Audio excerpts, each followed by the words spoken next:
Yesu yuriye mu bwato, abigishwa biwe baramukurikira. Hanyuma rero mu kiyaga haduka inkuruma amahanga, mbere ubwato burarengerwa n'ibisebuzi. Nawe Yesu akaba asinziriye. Abigishwa biwe baramwegera, baramuvyura bati, erega Mukama dutabare, turatikiye. Araheza ababwira ati, mutewe ubwoba niki? Emwe mw'abantu mwemera buhoro. Araheza arahaguruka, abwiriza umuyaga n'ikiyaga, haca haratekana neza. Ba bantu baca barumigwa, bavuga bati, uyo muntu umuyaga n'ikiyaga vyumvira agenza ate? Dushimagize iyi nkuru nziza ya Kristo.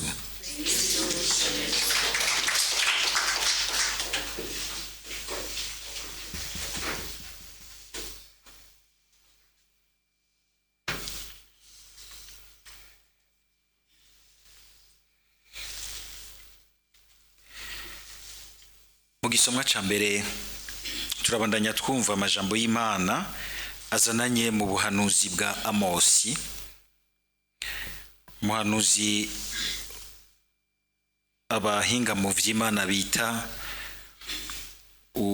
umuntu avugira koko ubutungane bw'Imana, le héros de la justice de Dieu, ubutungane bw'Imana. Nka kurya uwundi muhanuzi nka Isaya bavuga yuko ari umuhanuzi yitwararitse cyane kugaragaza ubweranda bw'Imana. Umuhanuzi nawe Yeremiya nawe nyene akaba umuhanuzi, aheza agatangaza rwose ibijanye no kwirinda kwiyorobeka mu vyo gusenga Imana. Eka n'abandi bahanuzi wamusanga umenga hari ijambo rikomeye umukama abarungikana mu gihe cabo kugira ngo ribabera akaryo ko gusubira kumva neza Imana yariyo n'ico bategerezwa kuba imbere y'Imana, umugambi Imana ibafise ko muri ino si, kugira ngo bamenye ko ari igihugu c'Imana, hanyuma babonereho kandi kubaho koko nk'igihugu c'Imana.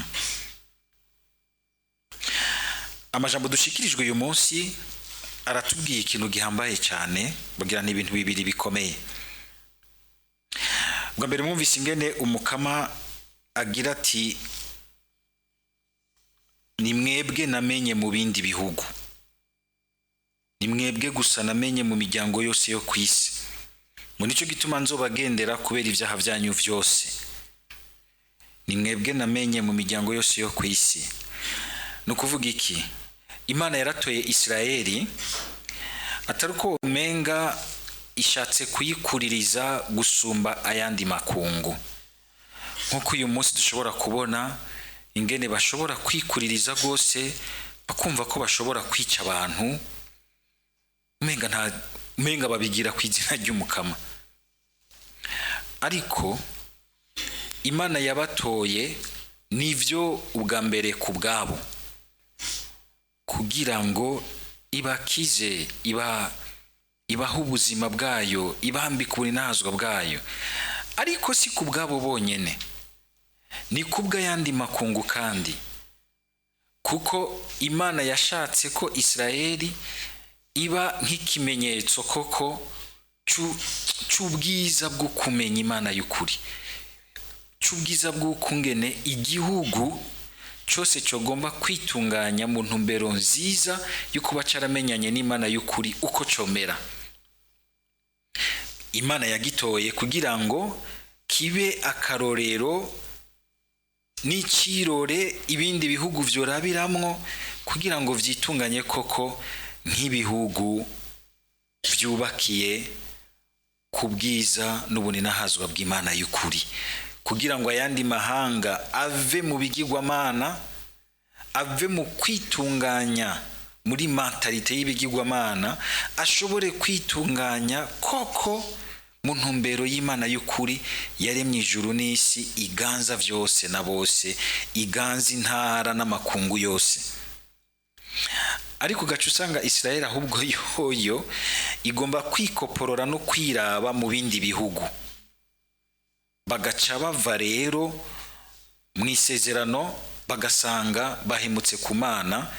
Rimwe rimwe mbere Imana igakara nk'uko twumva ikara mu kanwa ka Mose, Imana igakara gose. Aha mwumvise Imana igira iti nzobagendera ku vyaha vyanyu kubera ivyaha vyanyu. Ntimwibaze ko ari uko bagendera kugira ngo ibashimire ibaninahaza, igira iti nabagendeye mwebwe ndabagendera, ndabakorera ibitangaza, ndabakorera ibiki. Nukubagendera kugira ngo ibacishe kw'abana b'intoke, nta gufyinata. Kugendana n'Imana sugufyinata, gutogwa n'Imana sugufyinata, ni responsabilité. Si nka bimwe by'abana b'abakuru usanga umenga nibo bavamwe ibidoma. Rero ugashaka gusanga umwana w'umukene ni usanga umenga ari responsable akirera, ku mwana w'umukuru amerewe neza umenga byose barabimukorera. Oya, ahubwo ni responsabilité. Suko bikidavyi ni ikintu gikomeye imbere y'Imana. Kuba we waratowe mu ibatisimo harimo ikintu gihambaye ca responsabilité. Ni Imana yagutoye ku bwawe kuko uri n'agaciro n'iteka rikomeye imbere y'Imana.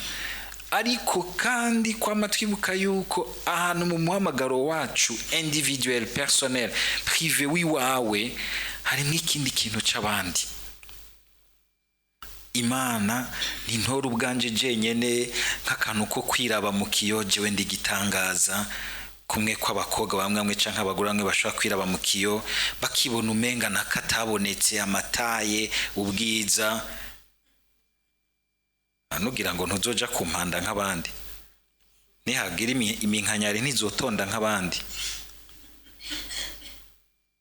urudaro gatonda nk'abandi, ugasatse abantu mataye. Itonde n'ivyo mwanya muto, ni vyiza mugabo ntuherere ngaho ngo biguhende, bikuyovye, bigupayure mu mutwe. Ni responsabilité, niyo taye waronse ni responsabilité. Sio kugira ngo ugende urahungabanya abantu. Ubwo bwiza bibaza ko ufise si ubwo kugira ngo uhungabanye abantu, ubwo bukomeza ufise si bwo kugira ngo uhungabanye abandi, ubwo bukuru ufise si bwo kugira ngo uhungabanye abandi, ico kibanza ufise si cyo kugira ngo uhungabanye abandi. Ni Imana yagombye kukugirira ubuntu, ariko kandi kugira ngo ihezagira abandi guciyeko. Urumva ko uri umuhezagiro canke wumva ko umenga uri hejuru y'abandi? Ni bibiri bitandukanye. Israeli Imana rikayitora kugira ngo iyitere iteka mu twogwa ryacu ryose, hamari nk'ikintu c'iteka mugabo gifatanye n'ibanga na responsabilité. Kugira ngo zigame neza iryo teka wumva ko hari mwibanga, ariko kandi nibanga biragoye kurizigama neza, kwihambira ku kintu wamusanga umenga mbere mwe nusi kugira ngo muri no sugira ngo tuzigame ibanga, wamusanga umenga ni intambara igihe utavyumva mu iteka ryawe. Hari abantu bumva umenga ivy'Imana ibasaba n'uruboho ruremereye bagaca babita cane cane ugwaruka rugishusha amaraso rugomba kuvuga ngo rikorora ry'ubuzima. Ubasavye ikintu de sérieux, de rigueur, bakumva umenga nukubaruhisha, nukubastressa, ngo ntustresse. Abarundi twavyumvise kera kare turaca n'umugani mwiza ngo nta urya kandi ngo ushaka umuce. Ego ibintu nk'ivyo biriko biragenda, kandi ukabona umenga biriko biraza mu buzima. Ntitugishaka kugira culte de l'excellence, ntitugishaka kumva ko dufise responsabilité yo guma duteza ibintu bikaba byiza gusumba. Umuntu araronka amanota aciriritse ngo nta kibazo, ngo yamenye mureka rengane. None tuzoronka abantu b'abasheshere bakomeye gute? Tuzoronka abantu b'incabwenge babigute? Bose ari kunivera par le bas, bose ari kupfa kuduza. Niko nibaduge mugabo baduge baduganye ikintu kibumvisha ingene muri ubu buzima ejo bafise responsibility ikomeye cyane, atari kubw'ibarundi gusa no kubw'amakungu yose, kuko muri no si mwibatisimu twaronse ni iteka rirengeye n'iryo kuba umurundi gusa, uri une personne universelle kuko wabaye connecté mu bwoko bw'Imana. Ni kurafise aho wateretswe, ariko kandi icuri kirarengeye aho wateretswe kugira ngo gishobore no kudugana naho wateretswe. Ivyo bintu turavyumva. Itogwa ryacu, ubucuti bwacu n'Imana bushika ngaho kugira ngo ntidusamare ngo dushinate ku buzima bwacu, nubwo bishobora gushikira umuntu gasanga yanyereye yiyibagiye, ariko igihe azirikanye akagaruka hahandi. Imana iratuzi, cyo gituma ari Imana y'imbabazi, iguma irondera kugwazagwaza, ikavyura, ikarondera kandi gusubira nogira ntigushitura, kuhodemara umuntu, kumureactiva, kumuhodinamiza ukundi gushasha, kuko ni Imana idasaza, ni Imana idatsindwa n'inabi, ariko igakarira inabi kugira ngo irokore uwayo, kugira ngo imutambutse, imushikane mu buninahazwa bwayo. Ahari nico twumva rero Imana igira iti, nimwe namenye mu yindi miryango, kuba narabatoye rero ntimwisamareko, kuko ukubatora bijana nuko n'abagiza bizigirwa mukorana n'Imana ihambaye, kandi igomba kubagira abahambaye, kuko ishaka n'abandi kubagira abahambaye, kuko yamikora ibihambaye. Nta kwikengera rero, babandi usanga bicisha bugufi bakagomba kwihamba mu ivu, bikabananira kumva kwiyumva mu Mana atari ukwiyemera. Baranumva iyi mvugo bakoresha mu migambwe ngo umuntu uze nyango yiyemera. Wiyemera gute? Tugushire muri credo ndemerana naka? Oya, mugabo wiyumva ko hari ikintu usangiye n'Imana. Kwiyumva no kwiyemera sico kimwe. Ababigishwa ba Yezu bariyemera ko bazi gusoza, mugabo umuyaguje, ivyo kwiyemera vyaragabana, byaragiye hasi, baratabaza umukama. Ingene dushobora kusanga umenga turiyemera, ariko hari ahantu ubuzima bw'ama butwigisha bakatwereka buti nubwo wiyemera nturi Imana, uracara umuntu. Mbere ni wagomba gukorera gusa ku nguvu wiyumvamwo, ku buhinga ufise, ku bidiplome warunze, hazogera igihe vyose bihere, aho usigara utabagwa n'umukama gusa.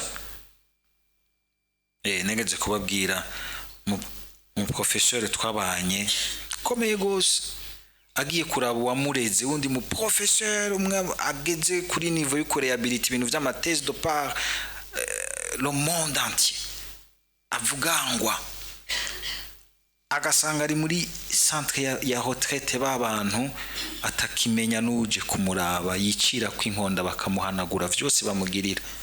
Ati pati, tinarabonye ko ari ahantu ubwenge budakora. Yaba bwokora bwotumye umuntu akora ibintu akibuza gusaza, akaguma ari riside, urupfu rukaza akaruterurwa akarubwira ati igigwayo ntiharagera.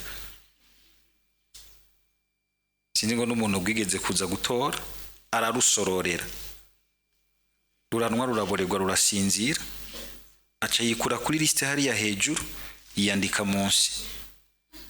Ruvyutse ruca rumubwira ruti wansororeye wamfashe neza, simera hariya hejuru, ubu rero ngomba mpere hasi. Ntushobora kururusha ubwenge.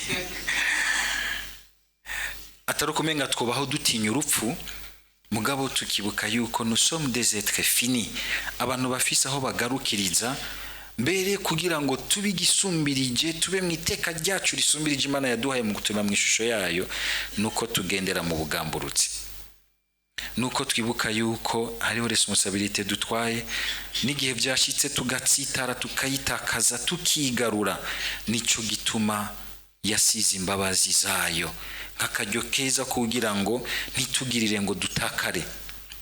Imana iri kwirabwira igihugu cyayo uku no kugira ngo ntigitakare, so kugira ngo igitere ubwoba kijugumire cameki oya, no kugira ngo came gihagaze dans la dignité. Hari abantu uyu munsi batacumva iryo jambo rya dignité, iteka, akemera kurya mugagatakaza dignité, akemera gushaza mugagatakaza dignité, akemera kubika itangaza kivugangwa agatakaza dignité, akemera gukorera amadiri yose ari nk'amafaranga menshi akanigagura abantu mugaba agatakaza dignité. Ivyo vyose bizohera usiga, sinzi ko muravyumva. Hariho imyaka umuntu avyumva, murabaze kumva ya myaka umuntu azaravyugwa n'amadosiye aremereye y'ubuzima bwiwe. Beshi ntimurayishikira, muga ndabona yaramaze kwishikira. Kazama ngo wasinziriye neza, ukaza wumva dosiye itaripanga neza mu buzima, iraguciye mu bwenge ukamenga irahanaguye agatiro. Sivyo? Gatwara agatiro, ukumva kubabwa mu maso gushaka gusinzira, mugabe iyo dosiye igacire meritiro ntusinzire na gato. Bikaza birizana vyicapure. Ibyo bintu ngo baze kuvyumva. Gatangura gusoma gushasha ivyo wagiye uracamo, kumbura ivyo byagushikanye ko byaranarenganye, mugabo vyo niho bikiri, biza biragukoma biti niho ndi, ingo tuyage tuzirikane gatonya.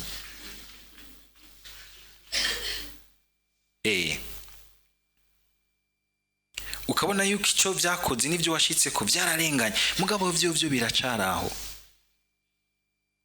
Uriya muntu rero, uriya niwe wafre, niwe mujabukana, niwe Imana iguma irondera guhiga ihagararo gituma yuko nahazaragaruka ukumva uti ndabona Imana muri ivyo, ndabona ingene yangarukiye, ndabona ingene yafashije, ndabona ingene twasangiye ibi na biriya, ndabona n'ingene naguye ikahezi kagira iti vyuka, kamfata ukuboko tukajana.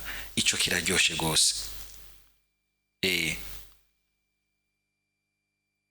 Dusaba Mukama kugira ngo natwe igihe cyose atugendera, nubwo yo tugendera n'amajambo akaze benaya, tuyumvemo kumenga ni Imana idukariye kudukarira gusa, ahubwo ni Imana ishaka iteka ryacu iragahora inahazwa ubu no mu myaka yose. Amen.